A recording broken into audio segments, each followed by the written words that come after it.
author of a book called Free Me From Me. Chains Were Meant to Be Broken. Shelia is a transformational life coach. She is the owner and president of Look Within Life Coaching, LLC. Her company is known to help women rebuild their lives by teaching them how to use their pain for purpose and to get their fire back. She's here to inspire you to release your chains.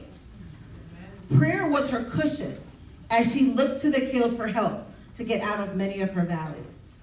When not working, she enjoys early morning walks on the beach. There she is energized by the breathtaking artistry of the sunrise and the skyline. She loves spending time with her 2 adult sons and her charming 2-year-old grandson, Grayson. So cute. Please help me welcome to the stage my aunt, Shelia Malcolm.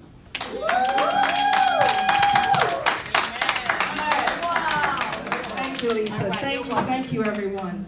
Good morning, good morning, good morning. It's so good to be here today. I am so excited because I brought my hammer. And I hope you brought your chains.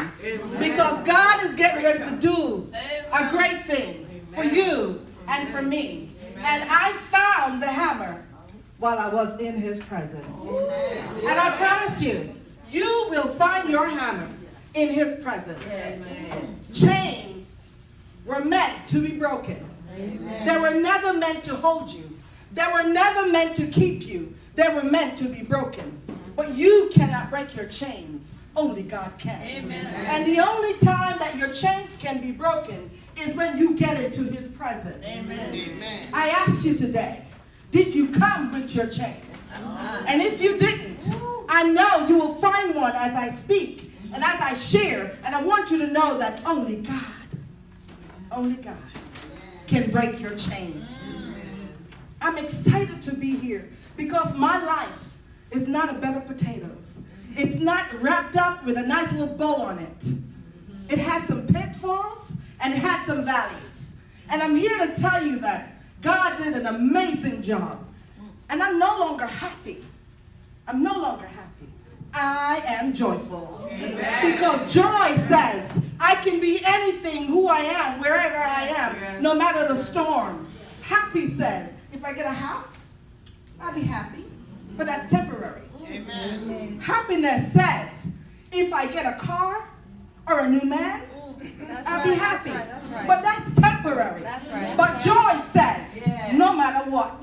Joy says, right now, in the middle with the tears coming down, joy says, I will be joyful. That's what God says. I want to tell you something.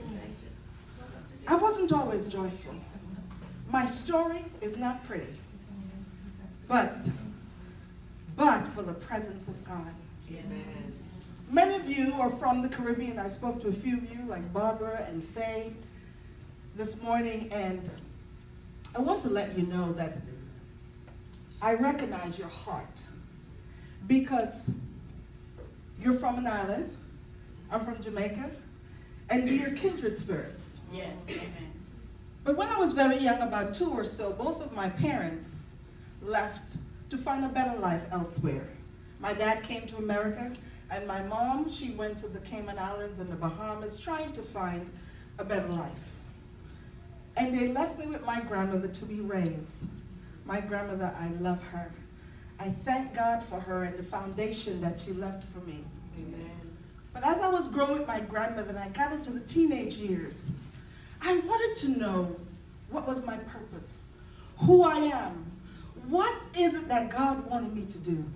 But how many of you out there know that even though you're looking and you want God to do something, the devil's also whispering on the other side?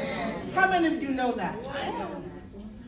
And as I got into the teenage years, I wanted to hear a male voice speaking to me. I wanted to hear, I love you. I wanted to hear, you're pretty. I wanted to hear, you're beautiful. But my daddy was too far away. So I decided to listen to the voice of a young man in my church. I was 13, and he was much older than I am. I listened to his sweet nothings. And before you know it, I was in a relationship with him. And how do you know? How many of you know? If you're not taught about the birds and the bees early enough, you don't know what you're doing. And I got into the relationship over my head. Before you know it, I was pregnant at 13. I never went to a doctor. I never took a pregnancy test. But my grandmother said I was pregnant. And I got a licking that day that I will never forget. I will never forget. And in that moment, she gave me a licking and she started cooking. She started boiling. Some herbal teas and medicine tasted horrible. And I drank that for a whole week to detox me. She said I was pregnant. And for 35 years, I believed that I was pregnant. I never told a soul. She died in 1996. And she went to her grave, never telling anyone what happened to me. But how many of you know that when the devil is after you and God has an assignment on you, and he knows he has purpose for you, that he will send his little imp to come again? I was in college, enjoying college, but I never got rid of the negative naysay. You're not pretty enough. You're not enough. You're not worthy. I got involved with another young man. I had zits on my face, and I'm like, if he finds me attractive, I must be beautiful. Not knowing on the inside of me my worth and my value. I listened to the outside voices. Soon after that, I got pregnant. That pregnancy was real. I went to the doctor, and he confirmed that I was pregnant. He did. That was 100% true. But when I told my boyfriend, he left. He left. My self-esteem went whoops into the valley. What was a girl to do? Unsure of who she is, ashamed. I'm a member of a church, not knowing what to do. I ran to fear, and fear wrapped me. Fear held me tight. And I chose to abort my baby. Another valley experience. Another jail sentence that I put myself in. How many of you out there can raise your hand and say, you made some poor choices too? I'm here to tell you, God is ready to break your chain. My chain fell on the ground. That's where it belongs. That's where it belongs. But I continued in that valley, not knowing my worth and my value, and I struggled. And people saw the beautiful smile on my face, but didn't know I was crying on the inside. Rescue me. Yes, Lord. But the Lord said in his presence, you are your own rescue through me. Yes. When my 24-year-old marriage fell apart, I was down in the valley one more time. And there I cried out to God. I said, remember me, Lord. You promised that you never leave me. Yes. And you never forsake me. You promised that if I run in your presence, there is hope for me. Yes. You promised me that I'm fearfully and wonderfully made. That's right, that's right. You promised me that you knew me before my mother and father. And you knew that the sperm, when it was running to my mother's womb to be developed, you knew who I would be. Yes. And because he knew who I would be, I decided to hang out in his presence. Amen. I want to say to you ladies, young ladies, and more seasoned, mature ladies, as Pastor Lolita said, we need to teach our young women. Yes. But I remembered my grandmother. My grandmother, she gave me several pillars to anchor on. And when I was down in my valley, I had to reach back and pull some of those up. My grandmother was a spiritual woman. Yes, when it was time for discipline, she took care of business too. But I remember the 4 pillars, and you'll find them in my book. It's called Free Me From Me. Chains Were Made to Be Broken. That's the name of my book.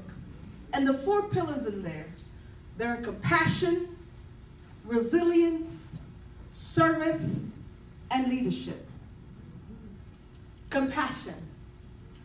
I don't remember a lot of things about my life as a little girl, but there's this one experience that I remember. My grandmother, she had a routine. Every Sunday she went to the river to wash clothes. She took care of me and 2 cousins that she raised, and she would wash our clothes, she would wash her brother's clothes, and a few older women in the community who could not do it themselves, she would wash their clothes too. But I was little, and I wasn't feeling well that day, and I really didn't want to go, but I was maybe about 5 or so. Well, I had to go with her. She wouldn't leave me at home. So she was washing, and then she was preparing. She spread a little blanket on the riverbank. She gave me my toys and my snacks, and I was sitting there minding my own business. And you know, like a kid, are you done yet? When are you going to be ready? I'm ready to go home. She's like, soon. And as I sat there and I waited, soon I got thirsty. And she put her hands on her hips, and she looked around, and she looked, and she realized that there were no cups. There's nothing there that she could use to give me water. And I saw my grandmother. She got up from the tub over the washboard, and she walked over into the water hole. And she did this. She knocked away all the debris. And as she knocked away the debris, she put her mouth in that water. She picked up the water in her mouth, and she brought it right over to me on the riverbank. And she poured it in my mouth. Such love. Wow. I will never forget that.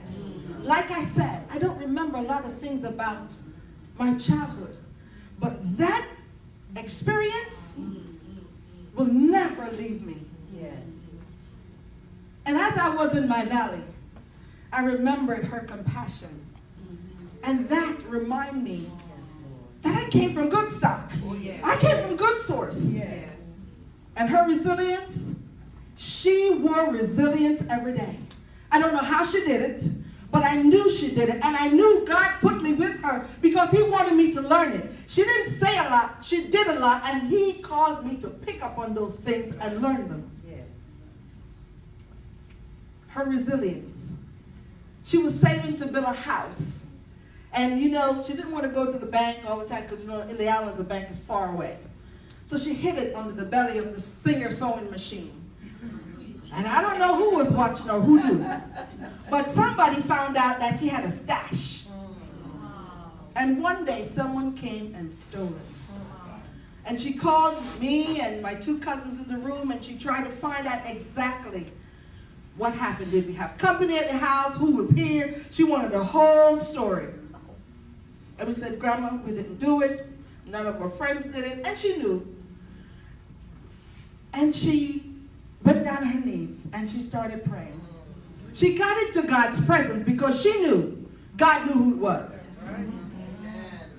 And she continued to save, and money continued to get stolen and was missing. And one day,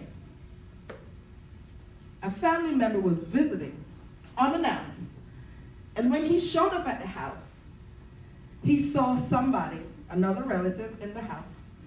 And my grandmother was able to put 2 and 2 together and figure out who's been taking this money. But what I'm saying all of this to say, even though her money was gone, she stayed in the presence of God. Yes. And God redeemed her. Yes. She had animals. She had goats and cows and donkeys, and sometimes some of them died. She didn't know why. Some of them got hung or got stolen. Somebody was stealing. But she kept getting back up again every time. And I looked at that and I said, this is a woman that I was placed in her presence to know what God is about to do in my life. Yes. So I took pages from her book when I was down in my valley. Yes. And I'm offering you pages from my book to get you up again. Amen. Because there's a place where you are and you may feel that you can't get up. But I want to tell you, if you get in the presence of God, you can get up. You will get up. You must get up. He didn't bring you here to just be a statue on a wall. He brought you here to serve him. And as I continued in my valley, I looked at service. And she served the community. She would go to old people's home and clean their homes when their family couldn't do it. She would wash their houses if they didn't have the dye or the polish to shine it. She would wash it, and I'd watch her. And you know, how many of you from the Caribbean know that sometimes back in the day, they used to be shortage of kerosene oil or rice or sugar. They didn't have it. She would always have extra. And Barbara, I know you can relate, Barbara. And she had extra. And people would come and say, Miss Jane, my grandmother's name was Jane. And they would say, Miss Jane, do you have? And she said, I don't have much, but here, take a little. She was always serving. And when I was down in my valley, I realized I need to get up and go serve so I can get my mind off of my troubles. And I started to serve. I served in the community. I served in my church. I served wherever I was called to serve. Amen. I watched her lead in her family. She was a single parent, but she took care of us. She sent my cousin, which is her nephew, to college to make sure he had a good education. She also sent my other cousin to trade school because she wanted him to have better. And she called my dad and said, you need to get this girl up out of here because God has a purpose for her and I don't want her life to get messed up. That took leadership. So when I was down in my valley, I drew on those things to get me up again. And I offer you those same things. So there are three things I want you to learn when you run into God's presence. I want you to understand that in God's presence, you spend time to reflect. You have to reflect. Because in reflection, that's where you meditate on what God is downloading into you. What the Lord is speaking to you. And as you spend time in reflective moments, then God will give you a revelation. So that's my second R. Revelation. So the first one is reflection. The second one is revelation. And in the word revelation, there is a word revealed.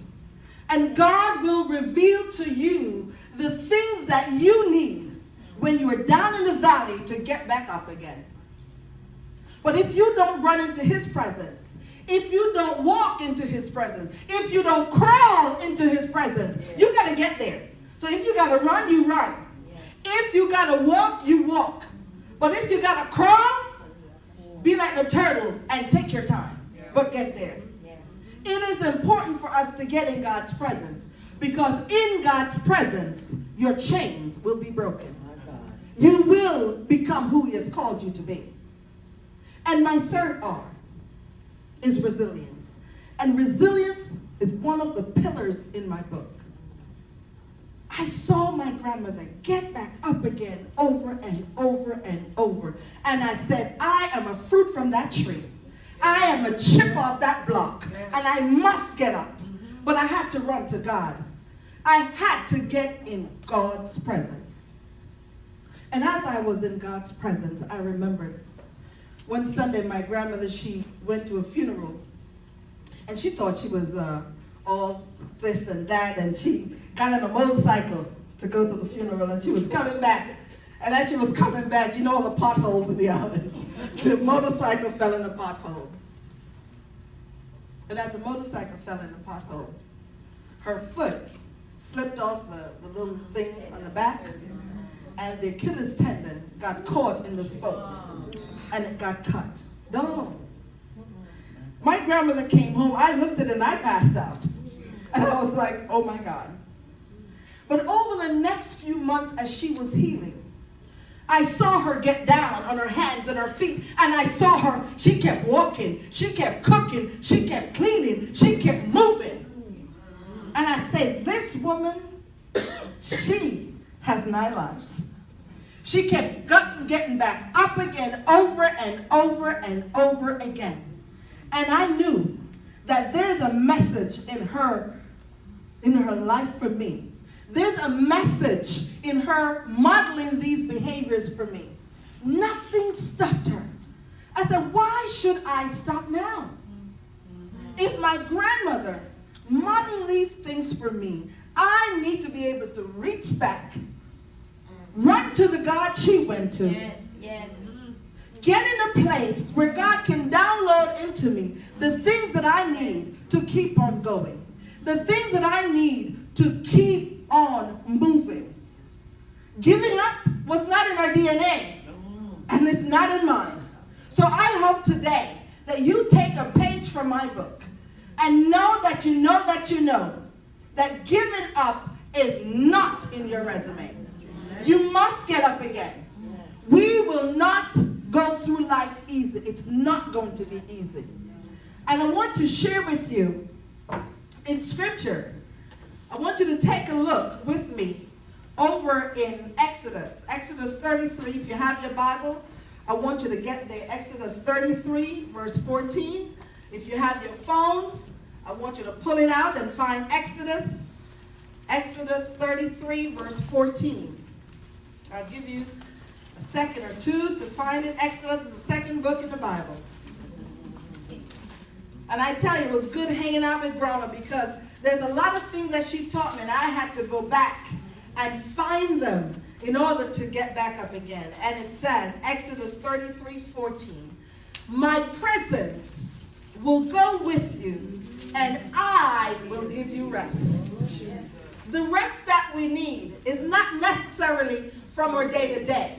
We need rest for our minds. We need rest for our souls. We need rest, and the only person that can give us rest is the man Christ Jesus. Amen. Amen. Amen. And I need you to go a little bit over into your Bibles, into Psalm 16, verse 11.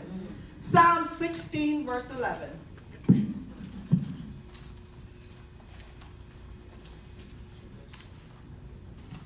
If you can't get there, write it down, and you can spend some time in there later. But Psalm 16, verse 11 says, I'm only going to read a portion of it. In my presence, there is fullness of joy. Remember in the beginning, I told you I was joyful, I was not happy. God wants to get us into a place of joy. A place of joy because he knows life is going to come and hit you over the head. It's going to hit you in your feet. It's going to hit you in the back. It's going to hit you all over. And he wants you to know there is still joy. And I need you to take another look with me in Proverbs 13, verse 22. Because the legacy that my grandmother left for me, he wants me to leave that legacy for my grandchildren. And he wants you, each and every one of you, if you have children, a grandchild, or you adopted some in your neighborhood, he wants you to leave something for them. So if you look with me in Proverbs 13, verse 22.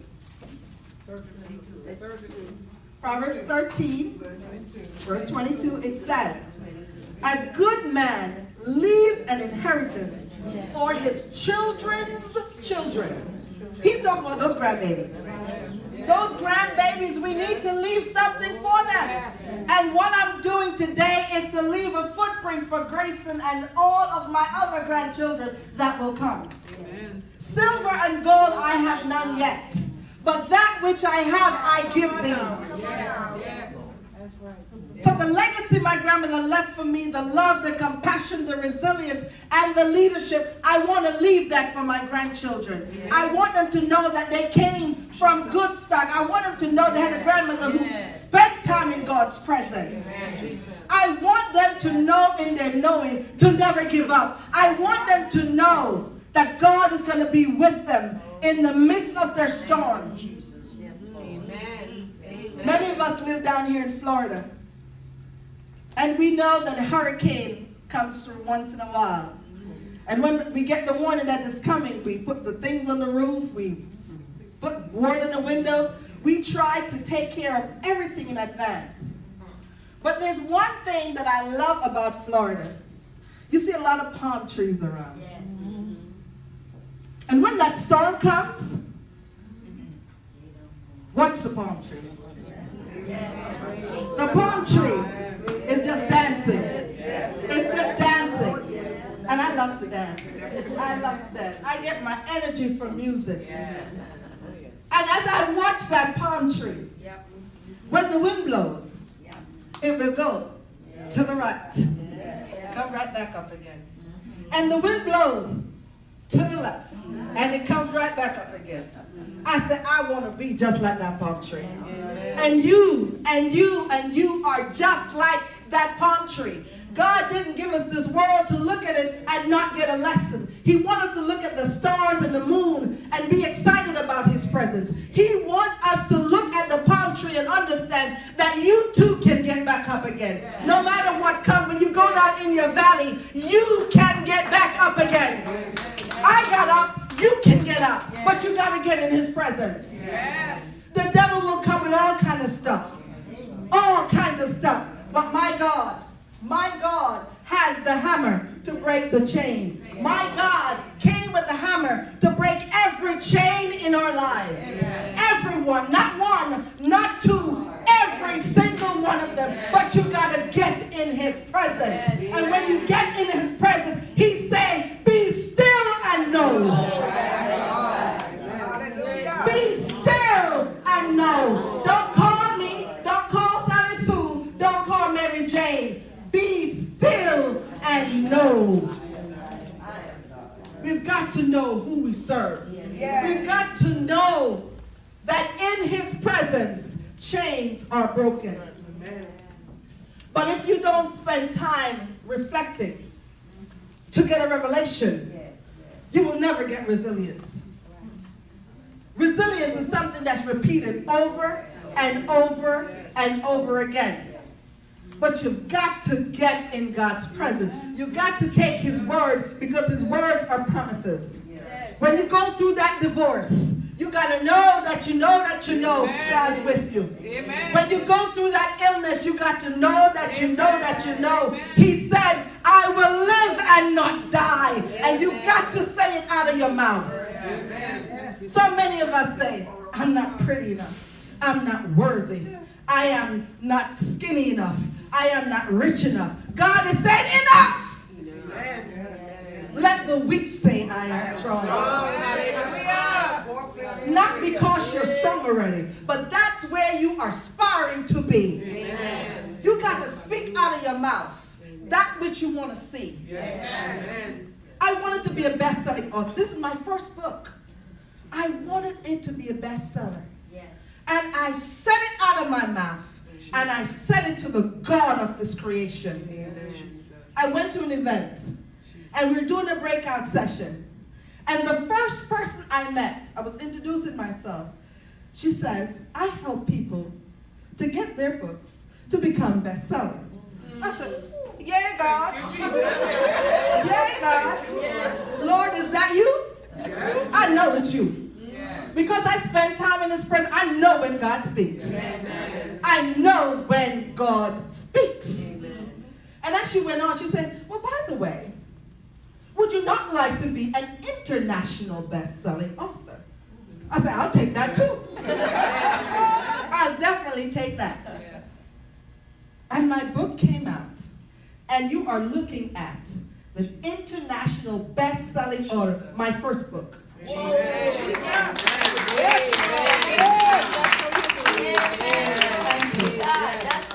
a God book. That book is a God book. I know, because for 20 years I've been trying to write that book. But I didn't want to tell you my dirt.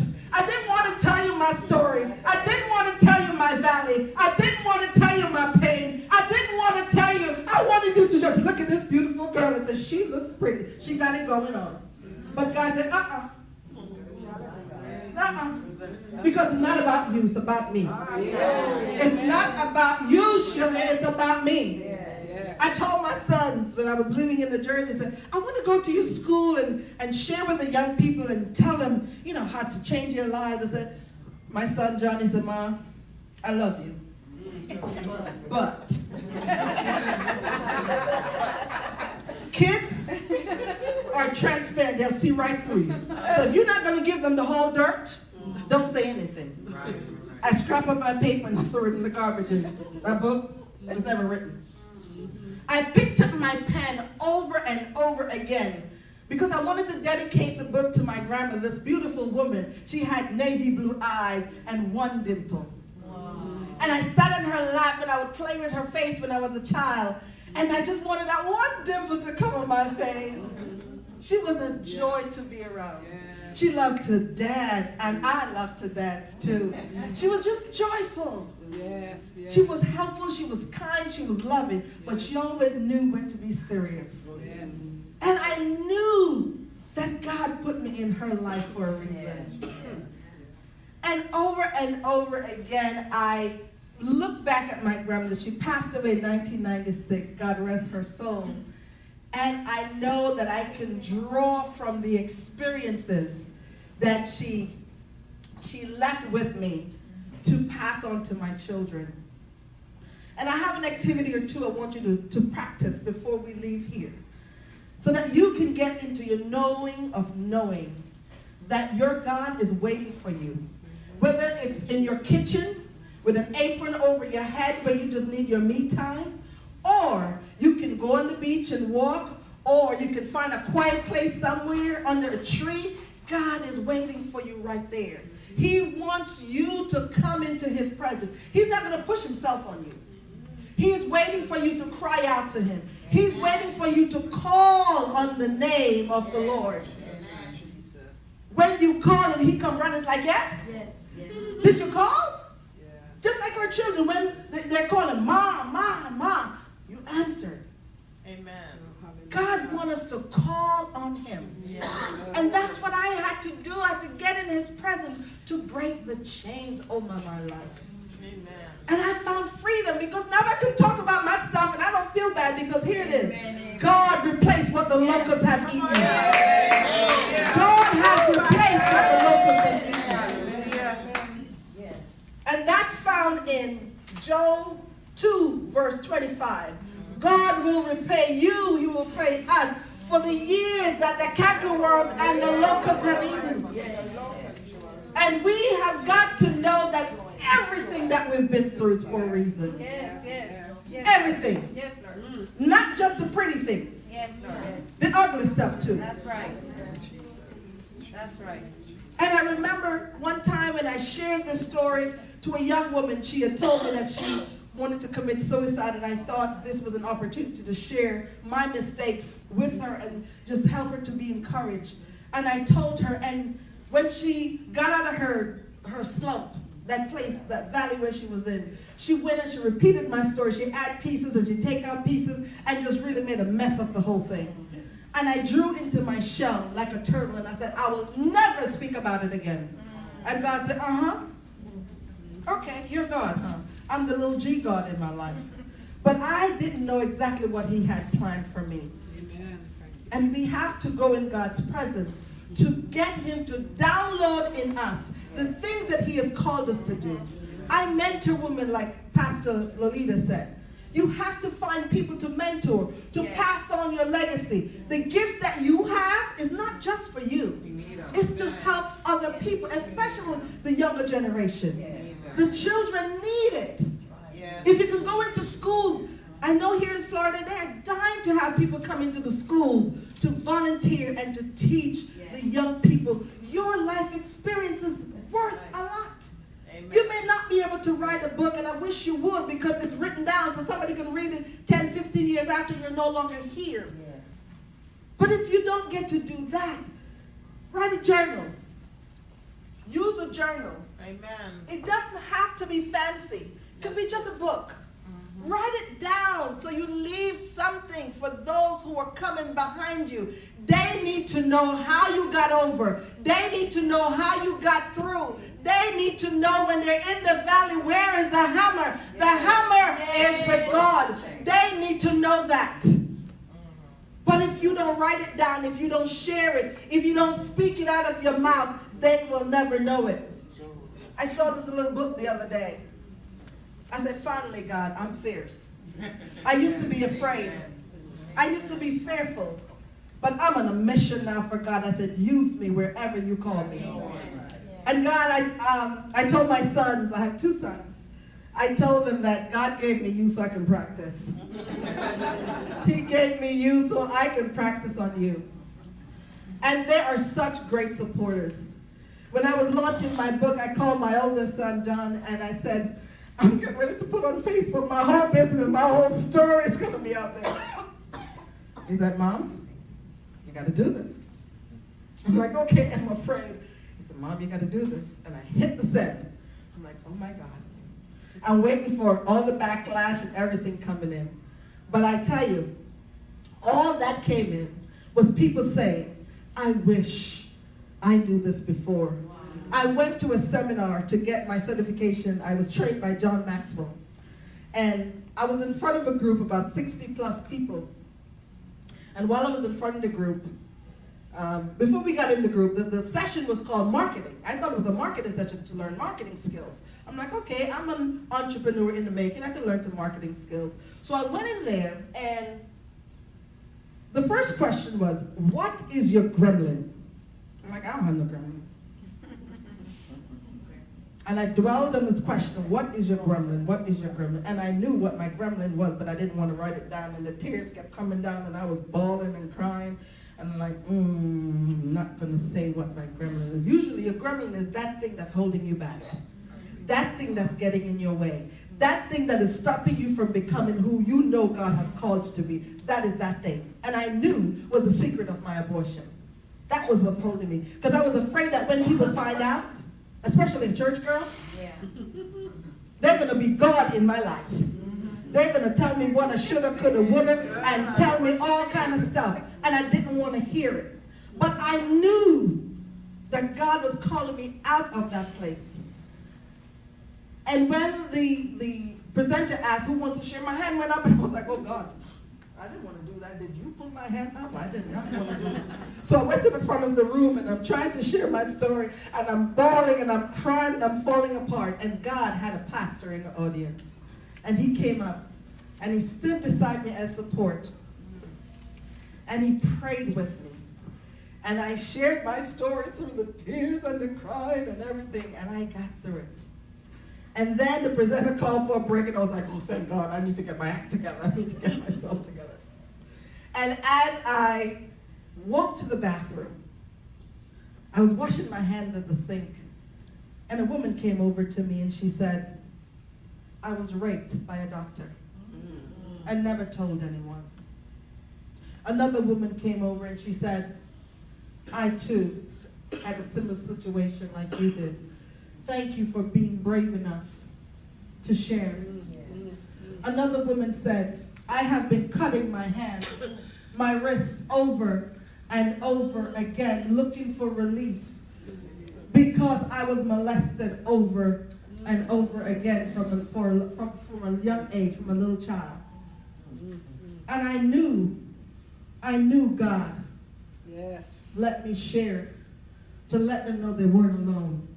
How many of you know that the devil just wants you to know that you're by yourself? When you are by yourself, you feel like nobody else in the world. Because of what I did, I thought I was the worst person. Because you know, God, you went into his house every week. And you did that. But I was immature in my faith. I was immature in my life. I tried to be the God in my life to handle stuff. I didn't ask him to handle it then. But when the big stuff came, I'm like, okay, down I go. On my knees. And that's where he wants to meet us. On our knees. When you get into his presence, whether you can kneel or stand, he wants you in that vulnerable place where you say, not me, but you, God. That's where he wants you. And as I pause for us to do this activity, I want you to remember that it's okay to fall down. It's okay. But what's not okay is for you to stay down. You got to get up.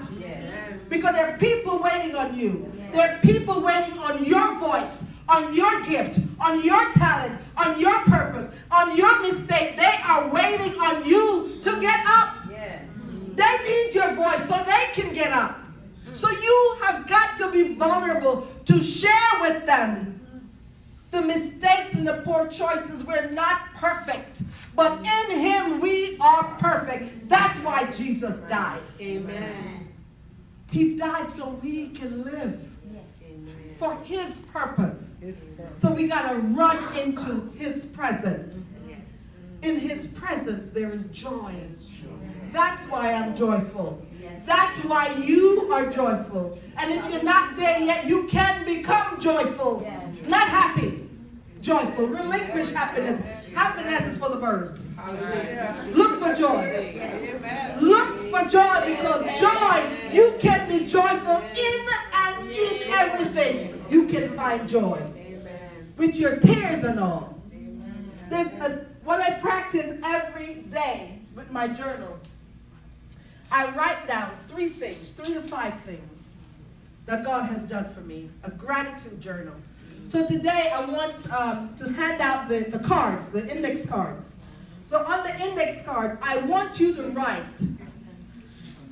It's called My Heart's Desire. What is it that you desire of God to do for you and in your life? At the top of it, you write My Heart's Desire. This is just the index card for now. You're going to do the pencil and stuff in a little bit. Thank you. My Heart's Desire. If you want God to do something in your life, I want you to write it down. And take this to your bathroom mirror, the entrance or your door as you're going out, or right over the head of your bed, wherever it is that you can see it every day. What is it that you want God to do in your life? For me, I had written on my card, I want to be a best-selling author. And I am. Because God said. And it happened. So you have to speak life out of your mouth. You have to speak life over you every day and over your children, your grandchildren. Nobody's going to do it for you. You are your own 411. You are your own rescue. But in Jesus. Amen. You've got to get in his presence and he will give it to you. So as you get your card, I want you to write down 3 things. 3 things that you want. Some people may not be in good health, so you're going to maybe write, I am alive and well and I feel great. This is what you want to achieve. This is what you want in your life. You can write anything you want. It doesn't have to be anything big and great and fancy, but this is something that you want to see in your life. And the reason we write things down, when you write it down, you remember it. When you write it down, it reminds you each time you read it to continue to be true to yourself. In case you got off to the right a little bit or got off to the left and you didn't do it, it reminds you to do it, to press reset. So it's important to write things down, right? If you don't have a card, raise your hand. The cards are coming. So we wanted to write down 3 things. 3 things that you want to see happen in your life. It's called My Heart's Desire. All right, write that at the top. My Heart's Desire. Thank you.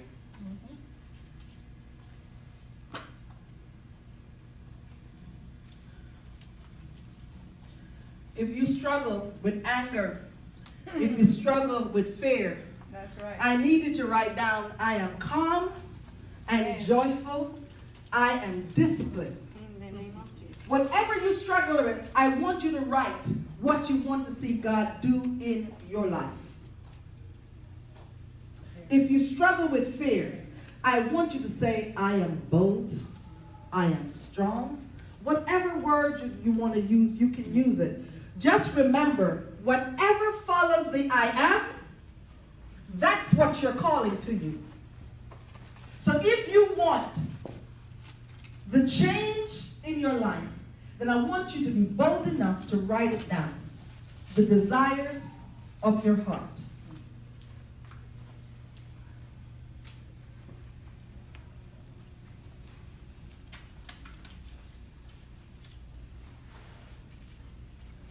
It's important report, we have reminders. Some of us live alone and we don't have someone in there necessarily to remind us and to pour into us and to encourage us.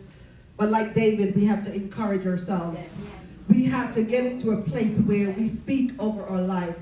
We have to get into that place where we're honest and true to God, because he only speaks honesty. Because if you walk into God's presence and you say, I'm ugly, once you're in God's presence, you're pretty. Because anything God says is. That's right. So we have to get into God's presence. So as you're writing that, I'm going to come behind now with another activity. We're going to do with the papers and the pencils. I want you to go home with tools that can start working for you. You can start seeing results. You can start seeing what you're praying for. And you have to be bold about your prayer. Now I want you to grab 2 pieces of paper, 2 sheets of paper and a pencil. 2 sheets of paper and a pencil. And when you get the 2 sheets of paper, across the top, I want you to write money.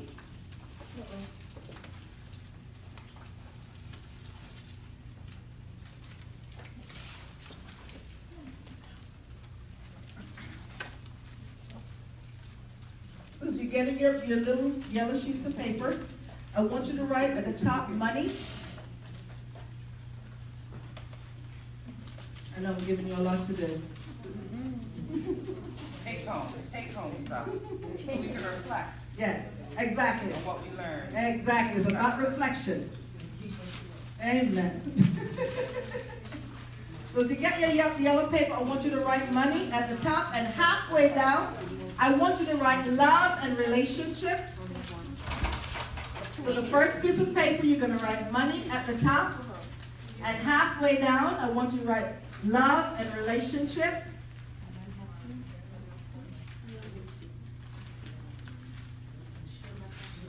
Relationships. Love and relationships. And I'll repeat it. On the back of it, at the top, I want you to write health and wellness. Okay, what's the over the paper? The first one is money. First one is money. And halfway down, we're going to do love and relationships. And on the back of your paper at the top, I want you to put health or wellness. And halfway down, I want you to put faith and spirituality, or just faith. Either one is fine. And then faith and spirituality. So the first one is money. Money, love and relationships, health and wellness, faith and spirituality. And on the last piece of paper, I want you to put dreams and goals. And then I'm going to ask somebody to put some time on the clock and give you about 2 minutes. You can just write one sentence. So dreams and goals are going to go on the last sheet of paper. How many minutes? Maybe about 3 minutes, but not yet. I'll tell you when. So the first paper on the first sheet, money at the top, love and relationships in the middle, and on the back, health and wellness, and then faith and spirituality, and on the last sheet, dreams and goals. All right. Everybody, you have all those titles? Everybody, good? All right, so Gabrielle's going to give us a timer about 3 minutes. This is what I want you to do. In pencil, you also need a pen eventually, right? But in pencil, I want you to write down the lie about each one of these topics. For example, lie about money. The lie that you were told or that you believe about money. For example, it is better to give than receive. That is a lie for me. It may not be a lie for you, but it's a lie for me. Because if I don't have, I can't give. That's my mindset. So we were told, and I was told this over and over and over, it's better to give. How can you give if you don't have? So you need to be able to receive in order to give. So what is that lie that you were told and that you have believed about money. Write that down. Could it also be lies you tell yourself? Yes, yeah. Lies you tell yourself Or have been told. or have been told. Exactly. You want the timer started? Yes. And are we doing it? You're doing the same thing for each topic. What Okay. was the lie that was told about love and relationship? What is the lie that you were told about health and wellness? What is the lie that you were told about your faith and spirituality? What is the lie that you were told about dreams and goals? 3 minutes. Write it in pencil. And leave a space after you've written it, because this is why you have it at the top and you leave a little room in between. So we're writing in pencil the lie that we have been told or somebody told us or you have been thinking in your mind. This is the lie about money, the lie about love, the lie about your health, lie about faith, and the lie about goals and dreams.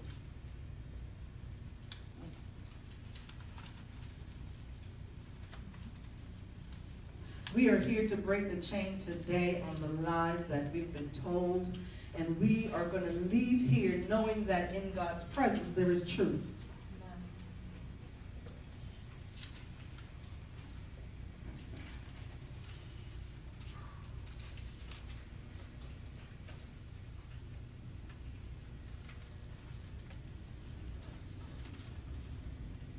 And I'm not going to ask everybody to share. I may ask 1 or 2 persons. So if it's personal, you don't have to share it. But it's for you to take home with you. Make sure you leave room because you're going to write the truth in pen right after. Amen. Because what I want you to do when you write the truth in pen, you can start now if you finish with the pencil. So first you're writing in the pencil the lie that you have been told or somebody told you or that you believe about each one of these topics. And then I want you to write in pen because pen is more permanent. There's some red pens going around, or if you have a blue pen, whatever pen, I want you to write it, the truth. I want you to write the truth in pen.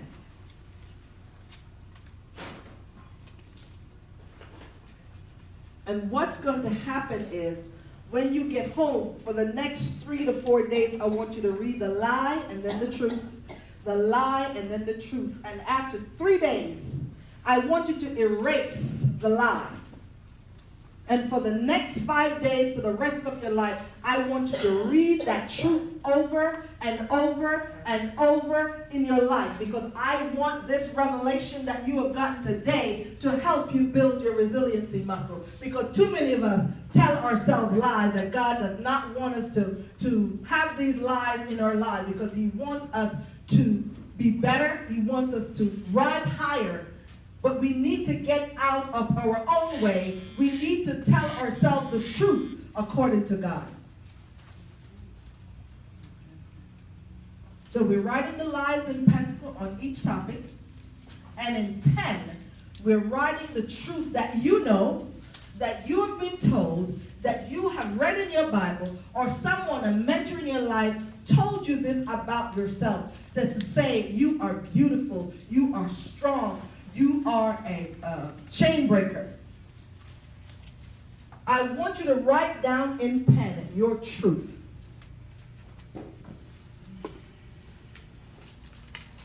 And when you get home, I want you to erase the lie that's in pencil and just focus on what's written in your own handwriting, in blue ink or red ink. It is there for permanency, so that your brain is retrained to the truth of who you are, to the truth of what you know love is supposed to be. For health and wellness, people might have heard, I can eat whatever I want and I don't need to exercise. That's a lie. That's a lie. So you know whatever you eat, you need to walk, because they say a minute on the lips is a lifetime on the hips. So you need to make sure that you're exercising. And with faith, God knows what I want, so I don't need to pray. That's a lie. That's a big lie. So you know the truth is you need to come in God's presence. So write that truth down. I want you to go home with truth. Which one? Faith and spirituality. Faith and spirituality is, the lie is God knows what I want, so I don't need to pray. That's the lie. So that one you write pencil, please don't write that in pen. Because we know that we have to get into God's presence. We have to pray, whether we crawl or walk, we got to get in there. That's right. We got to get in there. And the other lie about goals and dreams is my goals and dreams, they don't work, they're useless. They're like New Year's resolution. They come and they go and I don't have to do anything. That's a lie. Because your goals and dreams are living, breathing items. And you, for me, I have a dream board. And I craft on my dream board the things I want to accomplish in 6 months, 1 year, 10 years down the road. I put dates and times around them. And maybe the next time we meet, I can show you some of these things. Or if you want to have a consultation with me, I'll have a sign-up sheet where you can reach out to me. I'll also have some labels, and I can write autograph your book. My book is available online right now, the e-version, and the hard copy, the paperback, will be available in a week. I just got it back yesterday before I got here, so it will be uploaded on Amazon. So it's ready and waiting for you to be able to break your chains. It's called Free Me From Me. Chains were made to be broken. And I had to run into the presence of God to get those broken. Is everybody done? No. You need more time? So I'll have this sticker with me and I'll be outside after, just before lunch or whenever you need me. You can come over and you can get one of these. This has my contact information. It has the information. You can go to the website and it says Free Me From Me book. It will take you right to Amazon. You can purchase it online. The ebook is available now. That you can download it today, this few minutes, in a junior break. If you're ready, you can do that. The hard copy of the paperback will be out in a week. But I want you to know that the messages in there are not just my stories, just to tell my story, but it's to help you get into a place where you know that the chains that you're experiencing can be broken, but you must get into the presence of God. And when you get into the presence of God, you give time to reflection. And as you reflect, God will give you a revelation. And as He gives you a revelation, you will become resilient. And I want you to remember this. If you remember nothing else that I have said today, it is okay to fall, but it's never okay to stay there. Because when you're in the presence of God, you are never falling. You will always stand tall. Have a great day. Thank you. Amen.